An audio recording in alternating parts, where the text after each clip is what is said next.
Hi అండి, welcome back to happy recipes. నేను మీ స్వప్నని. ఈరోజు వీడియోలో సమ్మర్ స్పెషల్ 2 రకాల డ్రింక్స్ చూపిస్తున్నానండి. అవి కూడా ఇంట్లో ఉన్న వాటితోనే హెల్తీగా ప్రిపేర్ చేసుకోవచ్చు. అనుకోకుండా ఇంటికి ఎవరైనా వచ్చినప్పుడు అప్పటికప్పుడు సింపుల్గా చేసుకునే రెసిపీస్ అనమాట. అలాగే పిల్లలకు కూడా చాలా హెల్తీ కాబట్టి తప్పకుండా ట్రై చేయండి. వీడియోని ఎక్కడ స్కిప్ చేయకుండా. ఇక్కడ ముందుగా చూపించబోయే డ్రింక్ వచ్చేసి చెరుకు లేకుండానే చెరుకు రసం అండి. టేస్ట్లో కానీ ఏం డిఫరెంట్ ఉండదు, చాలా బాగుంటుంది. డెఫినెట్గా ట్రై చేయండి. ఇంకెందుకంటే ఆలస్యం, లేట్ చేయకుండా వీడియోలోకి వెళ్ళి చూసేయండి. దీనికోసం ముందుగా ఒక మిక్సీ జార్ తీసుకోవాలి. మీరు కావాలంటే చిన్నదైనా తీసుకోండి. నేను ఇక్కడ కొంచెం పెద్దదే తీసుకున్నాను. మనం వాటర్ వేసుకుంటాం కాబట్టి దీంట్లోకి ఒక 3/4 కప్పు బెల్లం వేసుకోవాలి. బెల్లమే వేసుకోవాలండి, పంచదార వేసుకోవద్దు. అలాగే కొంచెం అల్లం వేసుకోవాలి. అల్లము మీ టేస్ట్ తగ్గట్టు వేసుకోండి, ఎందుకంటే కొంచెం ఘాటుగా ఉంటుంది కాబట్టి కొద్దిగా తక్కువ వేసుకున్నా పర్వాలేదు. అలాగే అరకప్పు ఫ్రెష్ పుదీనా వేసుకోండి. శుభ్రంగా కడిగి వేసుకోవాలి. అరచెక్క నిమ్మరసాన్ని కూడా పిండేసుకోవాలి. నేను చేసేది ఒక 3 నుంచి 4కి వస్తుందండి క్వాంటిటీ, ఒక్కొక్క గ్లాస్ తాగితే. కాబట్టి ఇలా నేను చూపించిన పర్ఫెక్ట్ కొలతలతో చేశారంటే మీరు ఎక్కువ మందికి అయితే కొంచెం ఎక్కువ క్వాంటిటీ, తక్కువ మందికి అయితే తక్కువ క్వాంటిటీ చేయండి. ఇప్పుడు దాంట్లో నీళ్లు పోసేసుకొని ఇలా మెత్తగా గ్రైండ్ చేసుకోవాలి. గ్రైండ్ చేసుకున్న దీన్ని ఒక స్ట్రైనర్ ద్వారా వడగట్టుకోవాలి. ఇలా పూర్తిగా వడగట్టుకొని మిగతాది తీసేసుకొని దీంట్లోకి కావాల్సిన ఒక 2 గ్లాసుల వాటర్ వేసుకుంటున్నాను. నేను ఇక్కడ చల్లనీళ్ళు వేసుకుంటున్నానండి. మీరు కావాలంటే ఐస్ క్యూబ్స్ అయినా వేసుకోవచ్చు. నేను అలా వేయకుండా కూల్ వాటర్ మాత్రమే వేసుకున్నాను. ఇదంతా కలిసేలాగా ఒకసారి కలిపేసుకుంటే ఎవరైనా ఇంటికి గెస్ట్ వచ్చినప్పుడు కూడా ఎప్పుడు నిమ్మరసమే కాకుండా ఇలా చెరుకు రసం చేసి పెట్టారనుకోండి, చాలా బాగుంటుంది. సేమ్ చెరుకు రసం లాగా ఫీల్ అవుతారు. కాబట్టి తప్పకుండా ట్రై చేయండి. చూసారు కదా, చూస్తుంటేనే తెలిసిపోతుంది చెరుకు రసం ఎలా ఉంటుందో అలానే ఉందన్నమాట. టేస్ట్లో కూడా ఏం డిఫరెంట్ ఉండదండి. తప్పకుండా ట్రై చేయండి. చూసారు కదా, చెరుకు లేకుండానే చెరుకు రసాన్ని ఎలా ప్రిపేర్ చేసుకున్నామో చూస్తుంటేనే కలర్ కూడా సేమ్ ఉంది కదా. ఇంకెందుకంటే ఆలస్యం, మీరు కూడా వెంటనే ట్రై చేయండి. ఇప్పుడు మన నెక్స్ట్ డ్రింక్ వచ్చేసి బాదంతో చేసుకునే ఈ డ్రింక్ చాలా సింపుల్గా అయిపోతుంది. టేస్ట్లో కూడా చాలా బాగుంటుంది. పిల్లలు కూడా ఇష్టంగా తాగుతారు. లేట్ చేయకుండా చూసేయండి. మరి నేను ఇక్కడ ముందు రోజు నైటే ఒక 10 నుంచి 15 వరకు బాదాంని నానబెట్టి పెట్టుకున్నానండి. మీరు ఒకవేళ మార్నింగ్ చేసుకోవాలనుకుంటే నైట్ నానబెట్టుకోండి. ఒకవేళ ఈవినింగ్ చేసుకోవాలనుకుంటే మార్నింగ్ నానబెట్టుకోండి. ఒకవేళ మర్చిపోయారనుకోండి, వేడి నీళ్ళల్లో నానబెట్టుకొని ఒక 10 నిమిషాల తర్వాత పొట్టు తీస్తే ఈజీగానే వస్తుంది. 10 లేక ఒక 1 అవర్ నానబెట్టుకున్నా సరిపోతుంది. ఇలా నానబెట్టుకున్న వీటిని మొత్తం పొట్టు తీసేసుకోవాలి. బాదంతో చేసుకుంటాం కాబట్టి పిల్లలకు కూడా చాలా హెల్దీ. తప్పకుండా ట్రై చేయండి. ఇలా మొత్తం బాదంని పొట్టు తీసేసి రెడీగా పెట్టేసుకోవాలి. నెక్స్ట్ ఒక మిక్సీ జార్ తీసుకోవాలి. చిన్న మిక్సీ జార్ తీసుకొని దాంట్లోకి బాదం పలుకులు వేసేసుకోవాలి.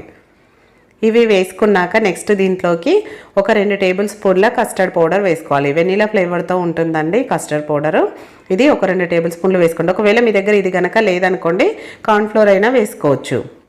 ఇప్పుడు దీంట్లోకి 2 టేబుల్ స్పూన్ల వాటర్ వేసుకొని మెత్తని పేస్ట్ లాగా గ్రైండ్ చేసుకోవాలి. మీకు ఒకవేళ బాదం పలుకులు అక్కడక్కడ చిన్నగా ఉన్నాయి అనుకోండి, ఏం పర్వాలేదు, ఉన్నా పర్వాలేదు. ఒకవేళ మెత్తగా అయితే కనుక చేసుకోండి.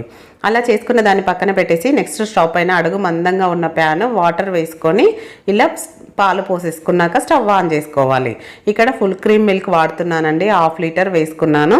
పాలను ఒక పొంగు వచ్చే వరకు మరిగించుకోవాలి. ఐ ఫ్లేమ్లో పెట్టి చూడండి, ఈ విధంగా ఒక పొంగు వచ్చాక కలుపుతూ 2 నుంచి 3 నిమిషాల పాటు మరిగించుకోవాలి. ఇలా పాలల్లో మనం వాటర్ ఏం వేయలేదు కాబట్టి ఫుల్ క్రీమ్ మిల్క్ కదా, పాలు చిక్కగా ఉంటాయి. ఒక 2 నుంచి 3 నిమిషాల పాటు మరిగించుకున్నాం అనుకోండి, ఇంకాస్త చిక్కబడుతూ ఉంటాయి. పైన మీగడ కట్టకుండా కలుపుతో మరిగించుకోవాలి పాలను. ఇలా ఒక 2 నిమిషాలు మరగాక మనం గ్రైండ్ చేసుకున్న పేస్ట్ ఉంది కదా, అది వేసుకొని వెంటనే కలుపుకోవాలండి. లేదంటే ఉండలు కట్టేస్తుంది. మీరు కావాలంటే విస్కర్తో అయినా కలుపుకోండి, కానీ ఉండలు కట్టకుండా జాగ్రత్తగా చూసుకోవాలి. చూడండి, ఈ విధంగా బాగా కలుపుకోవాలన్నమాట. కంప్లీట్గా కలిసే వరకు కలుపుకోవాలి. ఎక్కడ ఉండలు అనేది ఉండకూడదు. ఇలా మొత్తం అంతా కలిసేలాగా కలుపుకున్నాక మీడియం ఫ్లేమ్లో పెట్టుకొని పాలను మరిగించుకోవాలి. ఇప్పుడు దీంట్లోకి రుచికి సరిపడా ఒక 1/2 కప్ అంతా షుగర్ వేసుకుంటున్నానండి, పంచదార. మీరు స్వీట్ ఎక్కువ కావాలి అనుకుంటే ఇంకొంచెం యాడ్ చేసుకోవచ్చు. 1/2 కప్ అనేది పర్ఫెక్ట్గా సరిపోతుంది. ఎందుకంటే మనకు కస్టర్డ్లో షుగర్ ఉంటుంది, అలాగే పాలు కూడా చిక్కబడి స్వీట్గానే ఉంటాయి కాబట్టి నేను ఇంతే వేశాను. మీరు కావాలంటే ఎక్కువ వేసుకోవచ్చు.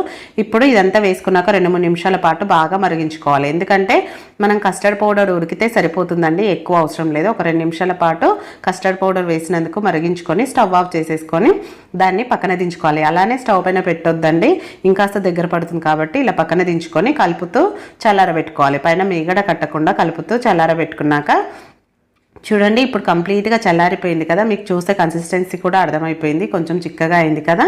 ఇలా కంప్లీట్గా చల్లారిపోయాక ఒక మిక్సింగ్ బౌల్ తీసుకొని దాంట్లోకి ఈ మిక్చర్ అంతా వేసేసుకోవాలి.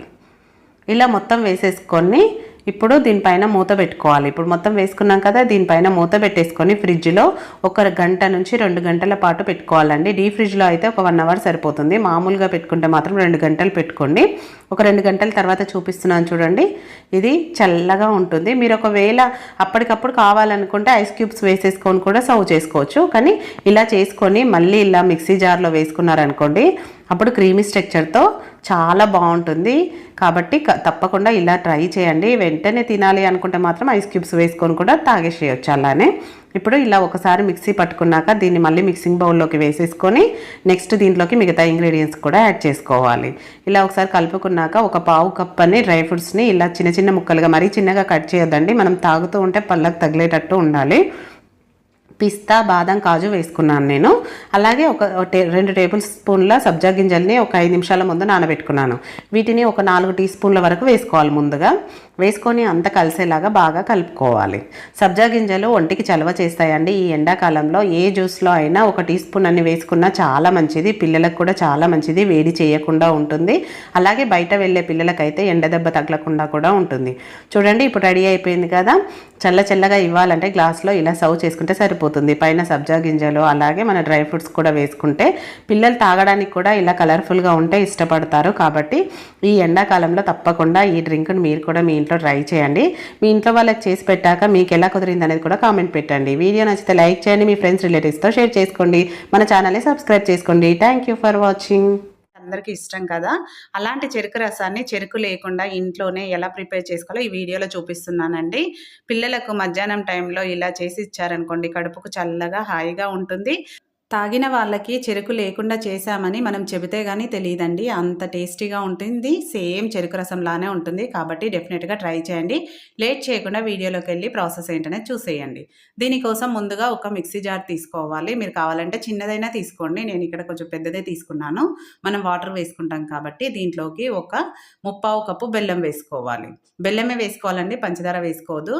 అలాగే కొంచెం అల్లం వేసుకోవాలి. అల్లము మీ టేస్ట్ తగ్గట్టు వేసుకోండి, ఎందుకంటే కొంచెం ఘాటుగా ఉంటుంది కాబట్టి కొద్దిగా తక్కువ వేసుకున్నా పర్వాలేదు. అలాగే 1/2 కప్పు ఫ్రెష్ పుదీనా వేసుకోండి, శుభ్రంగా కడిగి వేసుకోవాలి. అరచెక్క నిమ్మరసాన్ని కూడా పిండేసుకోవాలి. నేను చేసేది ఒక 3 నుంచి 4కి వస్తుందండి క్వాంటిటీ, ఒక్కొక్క గ్లాస్ తాగితే.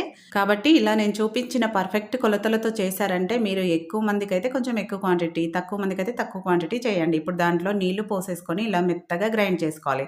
గ్రైండ్ చేసుకున్న దీన్ని ఒక స్ట్రైనర్ ద్వారా వడగట్టుకోవాలి. ఇలా పూర్తిగా వడగట్టుకొని మిగతాది తీసేసుకొని దీంట్లోకి కావాల్సిన ఒక 2 గ్లాసుల వాటర్ వేసుకుంటున్నాను. నేను ఇక్కడ చల్లనీళ్ళు వేసుకుంటున్నానండి. మీరు కావాలంటే ఐస్ క్యూబ్స్ అయినా వేసుకోవచ్చు. నేను అలా వేయకుండా కూల్ వాటర్ మాత్రమే వేసుకున్నాను. ఇదంతా కలిసేలాగా ఒకసారి కలిపేసుకుంటే ఎవరైనా ఇంటికి గెస్ట్ వచ్చినప్పుడు కూడా ఎప్పుడు నిమ్మరసమే కాకుండా ఇలా చెరుకు రసం చేసి పెట్టారనుకోండి, చాలా బాగుంటుంది. సేమ్ చెరుకు రసం లాగా ఫీల్ అవుతారు. కాబట్టి తప్పకుండా ట్రై చేయండి. చూసారు కదా, చూస్తుంటేనే తెలిసిపోతుంది చెరుకు రసం ఎలా ఉంటుందో అలానే ఉందన్నమాట. టేస్ట్లో కూడా ఏం డిఫరెంట్ ఉండదండి. తప్పకుండా ట్రై చేయండి. ట్రై చేశాక మీకు ఎలా కుదిరిందో ఫీడ్బ్యాక్ పెట్టండి. వీడియో నచ్చితే లైక్ చేయండి, షేర్ చేయండి, సబ్స్క్రైబ్ చేసుకోవడం మాత్రం మర్చిపోకండి. అలాగే హైప్ కూడా ఇవ్వండి. Thank you for watching. మరో మంచి వీడియోతో మళ్ళీ మీట్ అవుదాం.